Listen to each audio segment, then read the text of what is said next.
मंगल ग्रह पर अगर सब कुछ सही रहा तो नासा का हेलीकॉप्टर इंजेन्युटी सोमवार को उड़ान भर सकता है। यह हेलीकॉप्टर मंगल ग्रह पर भीषण सर्दी का सामना कर रहा है। नासा ने इस बारे में जानकारी देते हुए बताया कि अगर हमारा प्लान सफल हुआ तो सोमवार को इस ऐतिहासिक उड़ान को अंजाम दिया जा सकता है। इटली में कोरोना वायरस को लेकर स्थिति में सुधार हो रहा है। यहां कोरोना के साप्ताहिक मामलों में 2% और मौतों में 14% गिरावट दर्ज हुई है। इसे लेकर सरकार ने कहा कि 26 अप्रैल से देश में कई जगह लॉकडाउन में ढील दी जाएगी, लेकिन इस दौरान लोगों को कोरोना गाइडलाइन का पालन करना होगा।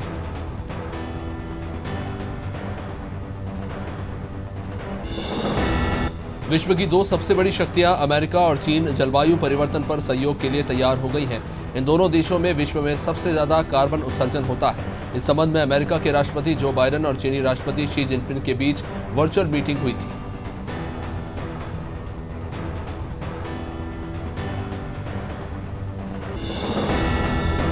दुनिया में कोरोना का संकट गहराता जा रहा है। ब्राजील, भारत और फ्रांस जैसे देशों में कोरोना बढ़ते कहर के चलते विश्व में वायरस की चपेट में आकर मरने वालों की संख्या 30 लाख के पार पहुंच गई है। संक्रमित लोगों का वैश्विक आंकड़ा करीब 14 करोड़ बताया जा रहा है।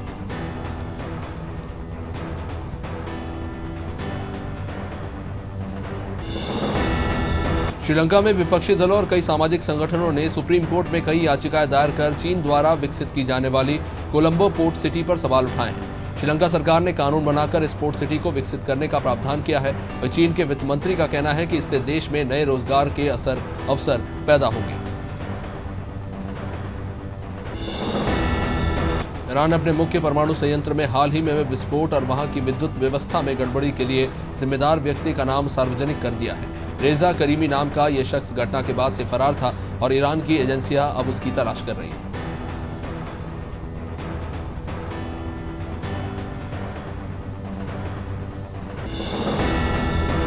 देश में वायरस की दूसरी लहर घातक होती जा रही है। रोजाना नए मामले सामने आ रहे हैं। रविवार को संक्रमणों की संख्या 2,61,000 दर्ज हुई है और इन सबके बीच कुंभ में विभिन्न अखाड़ों के 100 से भी अधिक साधु संत संक्रमित पाए गए हैं। कुंभ स्नान कर लौटने वालों को 14 दिन क्वारंटाइन रहने के निर्देश दिए गए हैं।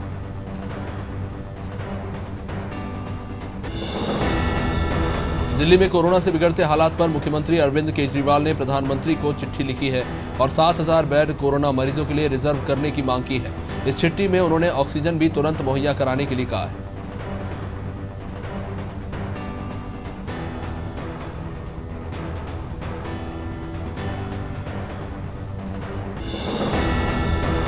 कोरोना मरीजों के इलाज में इस्तेमाल हो रहे रेमडेसिविर इंजेक्शन पर महाराष्ट्र में शनिवार रात 12 बजे सियासी बवाल हुआ। पुलिस को रेमडेसिविर की कालाबाजारी की जानकारी मिली, जिसकी जांच में ब्रूक फार्म के डायरेक्टर राजेश डाकोनिया का नाम आने पर पुलिस ने उन्हें पूछताछ के लिए हिरासत में लिया। इस बात से पूर्व मुख्यमंत्री देवेंद्र फडणवीस भड़क गए। कोरोना के बिगड़ते हालातों को देखते हुए राहुल गांधी ने बंगाल में सभी चुनावी रैलियां रद्द कर दी हैं। अब तक हुए 54 दिन के चुनावी प्रचार में राहुल गांधी केवल एक बार रैली करने बंगाल पहुंचे थे। उन्होंने दूसरे दलों से भी रैलियां रद्द करने की अपील की है। राहुल ने कहा कि मौजूदा हालातों को देखते हुए सभी रैलियां रद्द की हैं।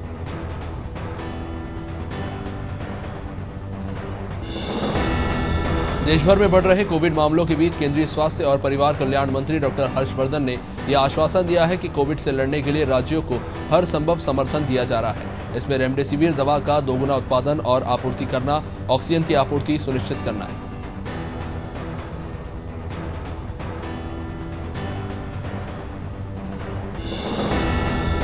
कोरोना वायरस के खिलाफ जंग में भारतीय रेलवे सरकार के साथ कंधे से कंधा मिलाकर चल रही है। दरअसल रेलवे ने देश भर में कोरोना मरीजों की बढ़ती संख्या को देखते हुए अपने डिब्बों को कोविड केयर कोच में परिवर्तित कर दिया है। रेलवे का ये कहना है कि वर्तमान में उसके पास 16 जोन में 4,200 परिवर्तित कोच है और राज्य सरकार के अनुरोध पर इन्हें उपलब्ध कराया जा सकता है।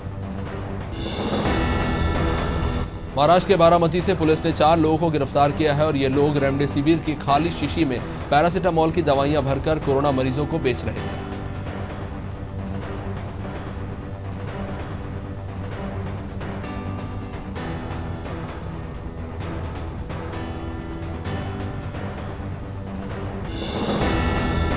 हरियाणा में कोरोना महामारी अपने चरम पर है। प्रदेश सरकार ने महामारी से जंग को तेज करने के लिए स्वास्थ्य मंत्री अनिल विज की अगुवाई में मुख्य सचिव विजय वर्धन सहित 17 सदस्यीय राज्य स्तरीय कमेटी बनाई है, जिससे कोरोना पर नियंत्रण पाया जा सके।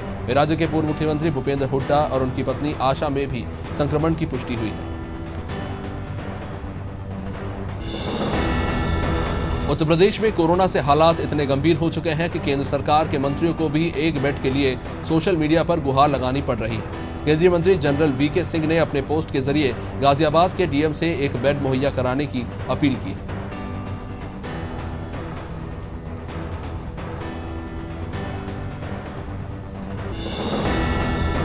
मुंबई पुलिस ने यातायात को नियंत्रित करने के लिए 3 रंग वाले अलग अलग स्टिकर जारी किए हैं। लाल, हरे और पीले रंग के ये स्टिकर आवश्यक सेवा से जुड़े निजी वाहनों को दिए जाएंगे। मुंबई पुलिस आयुक्त हेमंत नागराले ने बताया कि मुंबई में अब निजी वाहनों पर 3 कलर के कोड वाले स्टिकर लगाए जाएंगे।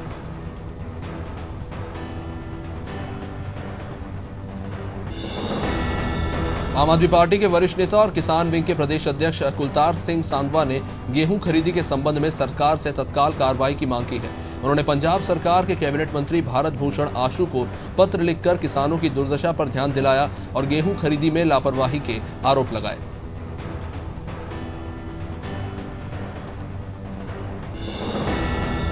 गुजरात के वडोदरा में 2 डॉक्टर्स की हृदय स्पर्शी कर्तव्य निष्ठा सामने आई है। सयाजी अस्पताल में कार्यरत दोनों डॉक्टरों ने अपनी माताओं का अंतिम संस्कार किया और उसके बाद फिर अपनी ड्यूटी पर लग गए। अपने अपने अस्पतालों में वे मरीजों को बचाने में जुटे रहे। स्वास्थ्य अधिकारियों ने डॉक्टर के इस कदम की सराहना की।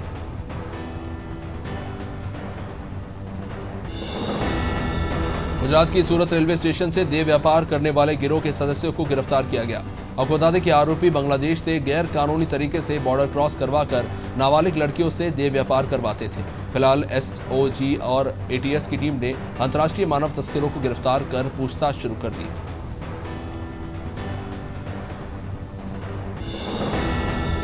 झारखंड में बढ़ते संक्रमण के मद्देनजर सीएम हेमंत सोरेन ने अपनी सहयोगी पार्टियों के नेताओं के साथ एक बैठक की। मुख्यमंत्री आवास में चली इस बैठक के बाद सीएम हेमंत सोरेन ने school, college, training centre, anganwadi केंद्र को बंद करने का फैसला लिया है। साथ ही राज्य में होने वाली सभी तरह की परीक्षाओं को अगले आदेश तक के लिए स्थगित कर दिया है।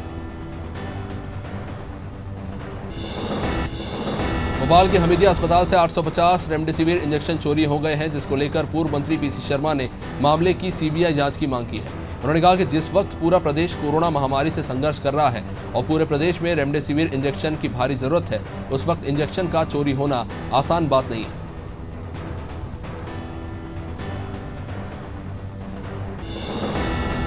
शहडोल में ऑक्सीजन की कमी से हुई मरीजों की मौत पर राज्य के चिकित्सा शिक्षा मंत्री विश्वास सारंग ने कहा कि ऑक्सीजन की कमी के चलते मरीजों की मौत नहीं हुई, सभी मरीज क्रिटिकल कंडीशन में थे। साथ ही साथ मंत्री सारंग ने कहा है कि मामले की पूरी जांच की जाएगी और मौतों के कारणों का पता लगाया जाएगा।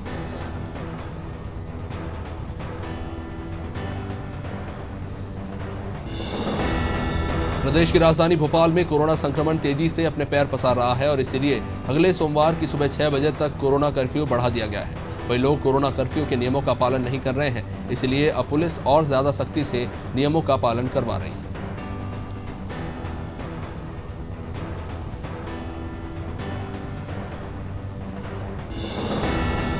ग्वालियर जिले के डबरा में विधायक सुरेश राजे ने सिविल हॉस्पिटल डबरा का औचक निरीक्षण किया और सिविल अस्पताल के सीबीएमओ डॉक्टर अरविंद शर्मा के साथ अस्पताल परिसर का जायजा लिया। इस दौरान अस्पताल परिसर में जगह जगह गंदगी देखने को मिली।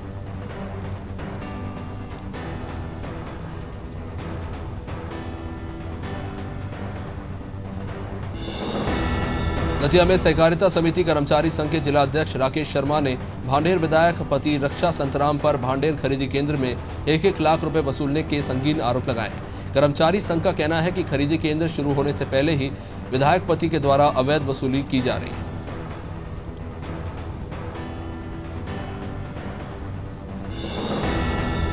ग्वालियर में कोविड गोल्डन विलेज हॉस्पिटल में भर्ती महिला से दुष्कर्म का प्रयास का मामला सामने आया है। आधी रात को वार्ड बॉय ने कमरे की कुंडी अंदर से लगाकर पॉजिटिव महिला के चेकअप के नाम पर उसके साथ छेड़छाड़ के बाद बलात्कार की कोशिश की। महिला के शोर मचाने पर वार्ड बॉय वहां से भाग निकला। फिलहाल पुलिस ने आरोपी को गिरफ्तार कर लिया।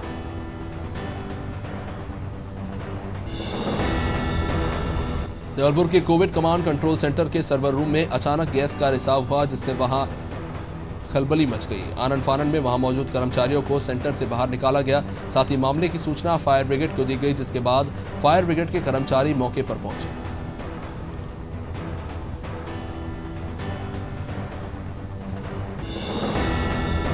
सागर के बीएमसी मेडिकल कॉलेज में कोविड मरीजों को पर्याप्त इलाज नहीं मिलने की शिकायत के बाद विधायक शैलेंद्र सिंह ने अस्पताल का औचक निरीक्षण किया और वहां पर मौजूद मरीजों से अस्पताल की सुविधाओं के बारे में जानकारी ली। इस दौरान विधायक ने सुरक्षा की दृष्टि से पीपीई किट भी पहन रखी थी, जिससे कोरोना संक्रमण के खतरे से बचा जा सके। शहडोल के मेडिकल कॉलेज में ऑक्सीजन की कमी होने से 16 मरीजों की मौत हो गई। जानकारी के मुताबिक बीती रात ऑक्सीजन सप्लाई का प्रेशर काफी कम हो गया और 25 तक पहुंच गया, जिससे आईसीयू और अन्य वार्डों में भर्ती 16 मरीजों ने दम तोड़ दिया। हालांकि प्रशासनिक रूप से इसकी पुष्टि नहीं हुई है।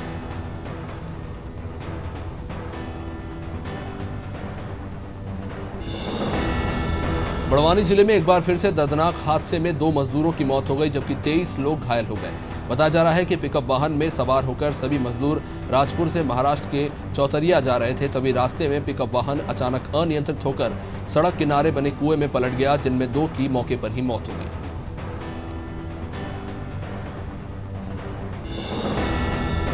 बड़वानी जिले में लगे लॉकडाउन के बीच में अवैध शराब तस्करी बढ़ गई है। राजपुर पुलिस ने चेकिंग के दौरान अवैध शराब परिवहन करते एक कार को पकड़ा, जिसमें से 90 लीटर शराब बरामद की गई है। पुलिस ने बताया कि मुखबिर की सूचना पर कार को पलसूद रोड से घेराबंदी करके पकड़ा गया है।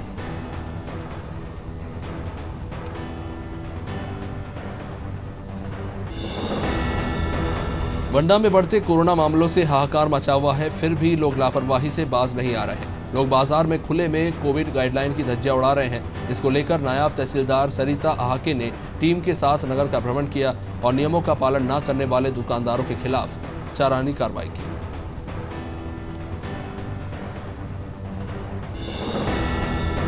खुरई में पुलिस प्रशासन ने रोको टोको अभियान चलाया, जहां इस दौरान बिना मास्क के मिले लोगों से पुलिस ने जुर्माना भी वसूला। साथ ही कई लोगों को अस्थायी जेल भी पहुंचाया गया। इस मौके पर तहसीलदार इसरार खान, नगरपालिका सीएमओ भैया लाल सिंह और पुलिस अधिकारी मौजूद रहे।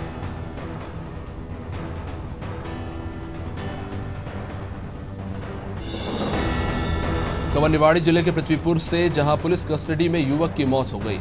खिरक के रहने वाले लखन केवट को पृथ्वीपुर पुलिस ने ट्रैक्टर ट्रॉली के साथ गिरफ्तार किया।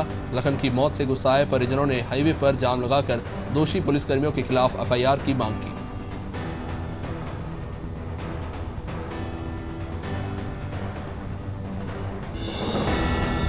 रतलाम जिले में तेजी से फैल रहे संक्रमण को देखते हुए कोरोना कर्फ्यू को आगे बढ़ा दिया गया है। क्राइसिस मैनेजमेंट कमेटी की बैठक में लॉकडाउन को 26 अप्रैल सोमवार की सुबह 6 बजे तक के लिए लागू कर दिया गया। आपको बता दें कि कल आई कोरोना रिपोर्ट ने अब तक के सभी रिकॉर्ड तोड़ दिए हैं। रिपोर्ट में 200 से भी अधिक कोरोना संक्रमित पाए गए।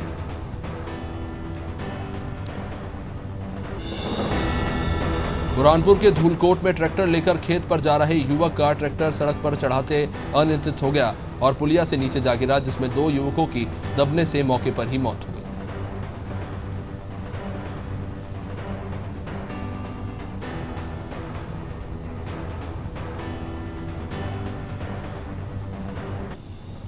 ये खबर ईसागढ़ से, जहां बमोरी साला निवासी युवती पर बमूरे का पेड़ गिरने से उसकी मौत हो गई।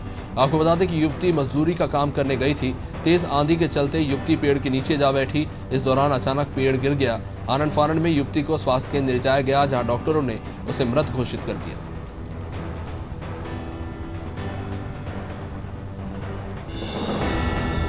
गुना के कैंट थाना क्षेत्र में ट्रक और स्कूटी की आमने सामने से भिड़ंत में 3 लोगों की मौके पर ही मौत हो गई। फिलहाल पुलिस ने शव को कब्जे में लेकर पोस्टमार्टम के लिए भेजा है और ट्रक को जब्त करके कार्रवाई शुरू कर दी है।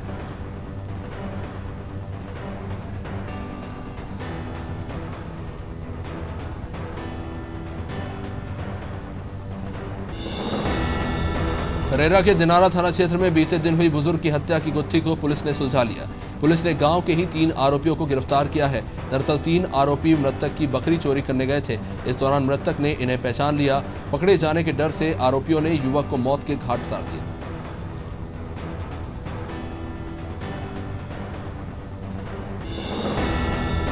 कांकेर में कोरोना के बढ़ते संक्रमण को देखते हुए प्रशासन ने 19 अप्रैल से 26 अप्रैल तक लॉकडाउन लगा दिया है। लॉकडाउन की जानकारी जैसे ही शहरवासियों को लगी तो बाजार में लोगों की भीड़ जमा हो गई। इस दौरान लोग मास्क और सोशल डिस्टेंसिंग का पालन करना ही भूल गए।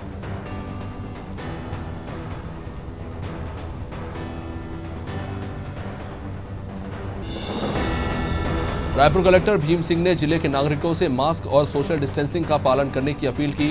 साथ ही कहा कि कोविड से जुड़ी किसी भी भ्रामक जानकारी में ना पड़े, ना ही उसे प्रचलित करें। इससे डॉक्टर और मेडिकल स्टाफ का मनोबल गिरता है।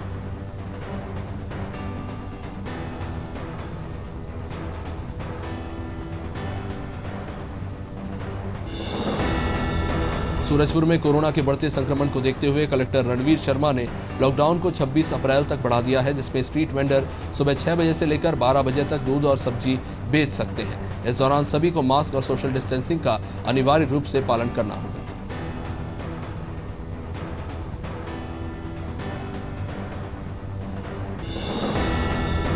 दुर्ग जिले में लगाया गया लॉकडाउन कोरोना संक्रमण को रोकने में कारगर साबित होता दिख रहा है। बीते एक हफ्ते में जिले में कोरोना संक्रमण 22% घट गया है। 10 अप्रैल को लगभग 2596 लोगों के एंटीजन टेस्ट किए गए थे, जिनमें से 1259 पॉजिटिव पाए गए हैं। वहीं 17 अप्रैल को 3215 लोगों की टेस्टिंग हुई, इनमें से 815 संक्रमित पाए गए। दुर्ग जिले के धमदा तहसील में पदस्थ नायब तहसीलदार हुलेश्वर पटेल ने किसी विशेषज्ञ का लेख अखबार में पढ़ा। लेख पढ़कर उन्हें लगा कि कोरोना वॉरियर के रूप में लगातार ड्यूटी करने से वे टीका लगने के बावजूद भी संक्रमित हो सकते हैं, लेकिन टीके से मिली प्रतिरोधक क्षमता की वजह से उन्हें इसका असर न्यूनतम रहेगा।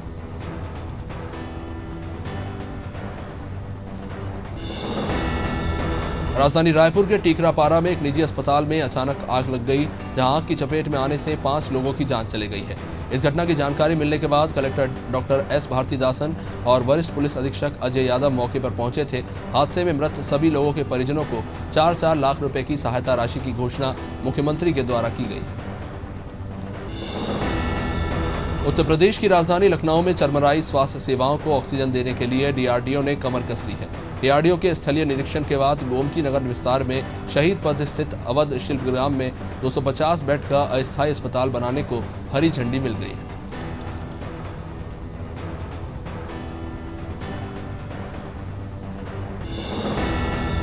मुख्यमंत्री योगी आदित्यनाथ ने उत्तर प्रदेश के अति प्रभावित 12 जिलों में आईसीयू और आइसोलेशन बेड्स की क्षमता को दोगुना करने के निर्देश दिए हैं। सीएम ने चिकित्सा शिक्षा मंत्री को आदेश देते हुए कानपुर में जेएसवीएम, रामा मेडिकल कॉलेज और नारायणा मेडिकल कॉलेज की सुविधाओं में बढ़ोतरी किए जाने के निर्देश दिए हैं।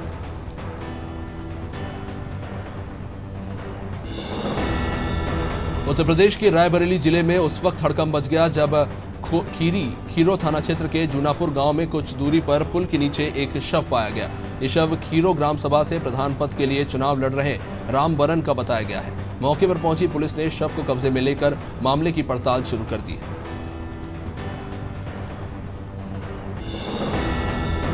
एक्टर राजेश खट्टर कुछ दिनों पहले ही कोरोना संक्रमित पाए गए थे। कोविड पॉजिटिव होने के बाद राजेश ने भी दूसरे सेलेब्स की तरह खुद को होम क्वारंटाइन कर लिया है। हालांकि अब राजेश ने अपनी हेल्थ कंडीशन, बुजुर्ग माता पिता और बच्चे की सुरक्षा और किसी भी तरह के जोखिम से बचने के लिए अस्पताल में भर्ती होने का फैसला किया। रामायण में सीता, चिड़ियाघर में मयूरी ऐसी भूमिकाएं निभाकर घर घर में लोकप्रिय हुई देवीना बनर्जी 38 साल की हो गई हैं। वे उम्र को सिर्फ एक नंबर मानती है। हाँ, उम्र के साथ अपनी फैमिली को और ज़्यादा समझने लगी है। आज देवीना का जन्मदिन है और इस मौके पर उन्होंने अपनी कुछ फोटोज सोशल मीडिया पर शेयर की।